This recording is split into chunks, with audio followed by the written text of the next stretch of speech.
ครับแคว้นล้านนาโบราณนะมันกว้างใหญ่ไพศาลนะครับนับตั้งแต่สุโขทัยนะครับมาไปจนถึงปูนนะครับมา12ปนาเมืองจีนว่าแน่มากครับมีหลายเผ่าพันธุ์นะครับที่เปิ้นอาศัยอยู่ในแคว้นนี้นะครับอย่างเช่นไตยวนไตลั่วไตลื้อไตเขินไตยองนะครับหมู่นี้เปิ้นใช้ภาษาเขียนเดียวกันนะครับก็คืออักขระล้านนานะครับ แต่สำเนียงการอู้นั้นมันก็อย่างว่ามันก็แตกต่างกันเป็นนิดๆนะครับแต่ละเผ่าพันธุ์นะครับแต่มันฟังกันรู้เรื่องอยู่นะครับเห็นไหมทีนี้มันผ่านมาสมัยนี้แล้วนะมันผ่านมา10 รุ่น20 รุ่น17 27แล้วนะเห็นไหมก็อย่างว่านะครับปลายๆเดียวมันโหกไปหมดแล้วนะครับอันภาษาละนาวของเขานะ่ะส่วนใหญ่แล้วมันก็ยังเขียนเหมือนกันนะครับแต่บางคำนะครับมันก็จะหันว่ามันแตกต่างกันไปนะครับก็เขาหันบดเดียวนี่เขาก็จะไปฟังทึกทักนี่นะครับว่าอันนั้นผิดอันนั้นถูกนะครับเขาก็มาวิเคราะห์กันตามหลักภาษาละนาก่อนนะครับก่อนที่จะไปอู้เพื่อนถ้าสมมติว่ามันมีหลักฐานนะครับที่เปิ้นคนเฒ่าที่เปิ้นเขียนไว้สมัย200-300 ปีไปที่แล้วนะฮะก็เอามางัดเอามาอ้างอิงกันได้นะครับก็เฮาก็ว่ากันไปนะครับเฮาวันนี้มันจะมาถึงคำว่านะครับดิหลีนะครับเขาได้ยินคำว่าดิหลีเนี่ยส่วนใหญ่มันจะว่ามันไม่ใช่เป็นคำอู้โทษทีคำอู้ทั่วไปของเจ้าละนาเนาะครับมันก็ถ้าจะมาจากคำว่าอีหลีนะอีหลีนะคำอีสานนะครับอันดิหลีนะครับดิหลีมันส่วนมากมันจะเป็นภาษาที่พูดเขียนในวรรณกรรมนะครับก็ในข้าวในกระโลงในอย่างมุนนะพุ่นแล้วพุ่นอีหลีดิหลีเนี่ยก็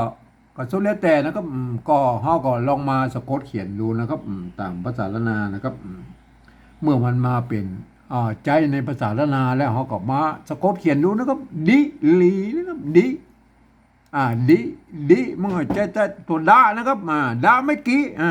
ได้อะไรมาดาตัวดาไม่กี่ตัวนี้มันก็อ่านว่าดิแล้วนะครับเห็นไหมดิเสียงจัตวานะดิเห็นไหมดิดิหลีหลีนี่มันเสียงจัตวามันต้องใช้ตัวละนะครับอันถ้าใช้ตัวละแล้วครับมันตัวละมันลีเสียงสมัญนะครับเห็นไหมลีดิหลีดิหลีมันต้องใช้ตัวละนะครับเห็นไหมใส่ไม่กี่เข้าไปนะครับได้เลยเห็นไหมดิหลีเห็นไหมอันเปิ้นบอกว่ากรรมนี่นะมันจะยาวไปหน่อยนะครับส่วนใหญ่แล้วมันถ้าเขาเขียนเต็มมันก็เขียนอย่างนี้นะครับดิหลีนะครับอันเปิ้นเจ้าละนาโบราณเนี่ยเปิ้นก็นิยมเขียนกันแบบว่าอย่างนี้เอามารวมกันเนี่ยครับมารวมกันก็เนี่ยมันเป็นคำเดียวกันเนี่ยมันอ่านนะเป็นคำพิเศษนะครับก็เอามารวมกันเนี่ยเอาตัวละนะครับเนี่ยตัวละมาไว้ตั้งลุ่มตัวดะนี่ไหนแม่ตัวละเนี่ยเอาอย่างนี้ไหนแม่ตัวละมาไว้ตั้งลุ่มเนี่ยก็นิยมมาว่าเขียนเป็นหางนะครับเห็นไหมเป็นหางเพราะว่ามันจะแปลกๆนะก็อันไม่กี่นี่เหมามาตัวแล้วใส่ไม่กี่ไปเลยนะแม่ก็อย่างนี้แม่ก็กลายเป็นกรรมอย่างนี้นะดิหลีดิหลีหรือดีหลีมันก็สุดแล้วแต่จะอ่านนะครับดิหลีดีหลีดิหลีดิหลีส่วนมันจะมาคำว่าดิหลีนั่นแหละครับดิหลีนั่นแหละครับอันบางที่ก็อ่านว่าดิหลีนะดิหลีดิหลีมันก็อันเดียวกันนะครับโอเคแล้วครับเห็นไหมก็จะเขียนได้กันอยู่2แบบอย่างนี้นะครับเขียนเต็มก็ดิหลีนี่ก็มาอันเขียนตัวพิเศษนะครับที่นิยมเขียนกันปัจจุบันเนี่ยมันที่เราหันกันบ่อยๆก็เขียนตัวนี้นะครับดิหลีนะครับดิหลีหรือดีหลีนะครับก็สุดแล้วแต่แล้วก็ก็ไม่ยากนะครับมันจะไม่ยากตอนที่ว่าเราจะไปขยายความเมื่อคนอื่นได้ฮู้ได้หันตัวนี่ก็มันยากตอนนี้แหละครับเพราะว่าภาษาละนาของเราเป็นภาษาที่มันตายไปแล้วนะครับเราจะเอาภาษาอย่างอี้ไปอวดเปียคนอื่นเปิดก็อ่านออกเขียนได้แต่มันมีคนมีน้อยนะครับ เราจะต้องใช้ภาษาอื่นๆนะครับมาเทียบเคียงเพื่อเป็นภาษาละนาของเราเนี่ยนะครับเห็นไหม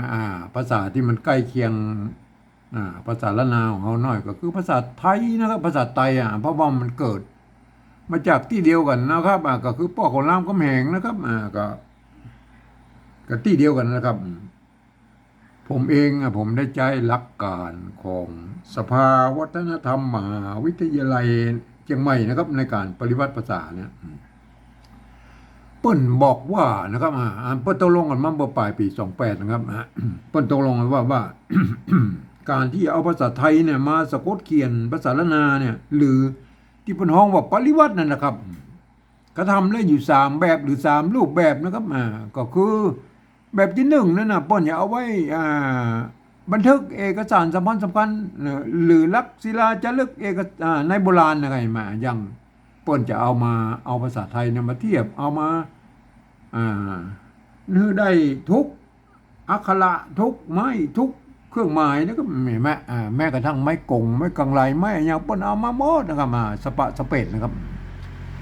เขาบอกโอ้ถึงแล้วนะครับมันยุ่งยากนะครับเฮามาโอ้ถึงแบบที่2เลยนะครับแบบที่2นั้นเปิ้นบอกว่าอย่างอี้นะครับคือยืมเอาอักษรไทยนะครับมาปรับเทียบเพื่อเป็นอักขระละนาตังบนพูดนะครับแล้วก็ประกอบกรรมขึ้นมากับแบบภาษาไทยนะครับผสมผสานกันไปนั่นก็บางครั้งไม่หรือสระมันมาตรงมาตัดกันก็สามารถบูแล้วนะกำซับได้นะครับก่อเงื่อนหน้าตามออกแบบไทยๆนะครับ แต่เวลาอ่านนั้นท่านจะต้องนึกว่าภาษาเหล่านั้นที่เขียนออกมานะเป็นอักขระละนานะครับอย่างนี้นะอย่างไหมอันเนี้ยเห็นไหมท่านเห็นเป็นตัวดอเด็กนะครับเวลาอ่านในภาษาปริวัติแบบ2นี่ท่านต้องนึกว่าไอ้นี้มันเป็นตัวดะนะครับไม่อย่างคนทั่วไปไม่สามารถเข้ามาอ่านได้มันจะพิเพี้ยนสำเนียงนะครับคนทั่วไปมันจะต้องไปอ่านแบบที่3ปุ้นนะครับก็เดี๋ยวเขาก็อุ้มคำแบบที่3นะครับเรามาดูแบบที่2ก่อนเลยก็เอาตัวดอเด็กเนี่ยมาเทียบเป็นตัวดะเห็นไหมไม่กี้กับสระอีนะครับอันนี้มันตัวละนะหอรอนะครับละกับหอรอนะครับตัวละไม่กี่นะครับไม่กี่กับสระอีเทียบไปจะอ่านก็อ่านว่าดิหลีไม่ใช่อ่านว่าดิหลีนะครับดิมันเสียงเอกนะครับอ่านแบบไทยแต่มันจะต้องอ่านแบบภาษาละนาตัวดะนะครับไม่กี่มันก็อ่านว่าดินะครับเสียงจัตวาใช่ไหมดิหลีใช่ไหมดิหลีอันตัวที่2แล้วครับตัวที่2มันก็ดิหลีนะครับอันนี้มันเป็นตัวพิเศษนะครับเฮาก็ต้องปริวัติบูรณะคำศัพท์เบิ่นนะครับดินะครับดิหลีนะครับครับก็บูรณะคำศัพท์ได้อย่างอี้ดิหลีมันก็เขียนเหมือนตัวหน้านะครับอันนี้มันเหมือนสามารถให้มันคนทั่วไปมาอ่านได้นะครับป้อนจะอ่านว่าดิหลีนะมันดิมันเสียงเอกนะครับดิเห็นไหมดิมันเสียงเอกนะฮะอันภาษาละนามันออกดินะครับดิหลีดิหลีนะครับเห็นไหมคนทั่วไปจะต้องไปอ่านในแบบที่3ปุ๊บนะครับแบบที่3นั่นเปิ้นบอกว่าอย่างอี้นะครับคือฟังเอาเสียงภาษาละนาตะบนพุ่นเปล่งเสียงออกมาอย่างได้หรืออู้ออกมาอย่างใดนะครับก็เอาภาษาไทยเขียนเพราะฉะนั้นสะกดเขียนเพราะฉะนั้นนะครับก็ภาษาไทยก็สามารถเขียนได้เกือบทุกคำนะครับยกเว้นเสียงโทพิเศษนะครับโทเมืองเนี่ยก็เสียงในภาษาไทยเพิ่นบ่มีนะครับหรือเสียงจัตวาอย่างพวกนั้นมันก็เกี่ยวข้องกันเฮาก็จะต้องดัดแปลงนะครับเห็นไหมดินะครับดิเฮาฟังเลยนะครับเฮาฟังเฮาบ่พอก็ได้รับตายก็ดินะครับดิเอาภาษาไทยสะกดไปเลยนะครับตัวดอเด็กไม่กี่สระอีนะครับอ่านว่าหยังอ่านว่าดินะครับเห็นไหมตัวดีอ่านว่าดิเห็นไหมเสียงเอกเห็นไหมคือมันดีนะอย่าได้ก็ใส่ไม่จัตวาวะนะครับเห็นไหมดีเห็นไหมอันคำนี้มันอาจจะมันมีในภาษาไทยไหนคำว่าดีนะมันเป็นสระเสียงสั้นนะครับแบบอีนะครับอีเปิ้นบ่มีใส่ไม้จัตวาอย่างได้นะก็ เขาก็บ่นึกถึงไอ้แบบนั้นแล้วครับกฎอ่าภาษาไทยบางอย่างเขาก็ยกเว้นนะครับ ยกเว้นก็กำอย่างอี้เขาจะได้ฮื้อได้เสียงภาษาละนาครับก็อ่านว่าดีนะครับอ่านว่าดีเห็นไหมก็อันเป็นภาษาปริวัติหรอกครับเขาจะทำอย่างไรก็ได้เขาจะทำมาเปลี่ยนแปลงอย่างไรก็ได้ครับแม้กระทั่งเสียงไอ้โทพิเศษเสียงได้อย่างเงี้ยมัน ถ้าเขาบอดัดแปลงมันเขียนมาได้แล้วครับภาษาไทยมันเป็นระบบ5 เสียงแล้วครับภาษาละนามันเป็นระบบ6 เสียงแล้วครับจะเอา5 เสียงมาเขียน6 เสียงเนี่ยมันบ่ได้ทุกเสียงแล้วครับมันจะต้องดัดแปลงเปลี่ยนแปลงนะครับดีหลีนะครับหลีหลีนี่มันก็เขียนได้นะครับในภาษาไทยนะหลีไทยมันก็อย่างเอี้ยนะครับอันนี้พวกอ่านว่าหลีนะเห็นไหมอันตุดดีนี่มันอ่านเขียนมาได้เหมือนกันนะดีเห็นไหมเขาก็ปริวัติทั้งหมดเนี่ยนะครับก็คือเปลี่ยนแปลงนะครับ ก็คือเอาไม้จัตวามาใส่ก็ อ่านว่าดิหลีดิหลีมันได้แล้วยังครับอันตัวที่สองก็ดิหลีดิมันก็ใส่ไม้จัตวาพวกเนี่ยก็ดิเห็นไหมหลีหลีนี่มันยากแล้วมันหลีไทยมันก็ถึงอย่างอี้เห็นไหมดิหลีอันนี้ก็ดิหลีเห็นไหมก็ได้แล้วครับคำว่าดิหลีเห็นไหมอันแบบที่สองนี่มันจะต้องเป็นคนที่เรียนรู้ภาษาละนามาอ่านนะมันต้องอ่านว่าเป็นตัวดะไม่กี่นะอ่านว่าดินะครับเห็นไหมอ่านตัวหะตัวละเห็นไหม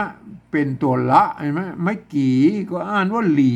ดิหลีเห็นไหมอันนี้ก็ดิหลีเห็นไหมครับอย่างเงี้ยนะครับ คนทั่วไปมาอ่านมันจะผิดเพี้ยนสำเนียงนะครับก็เอาไว้คืออันเพื่อภาษาละนาตำบลมันเปิ้นหายไปเขาก็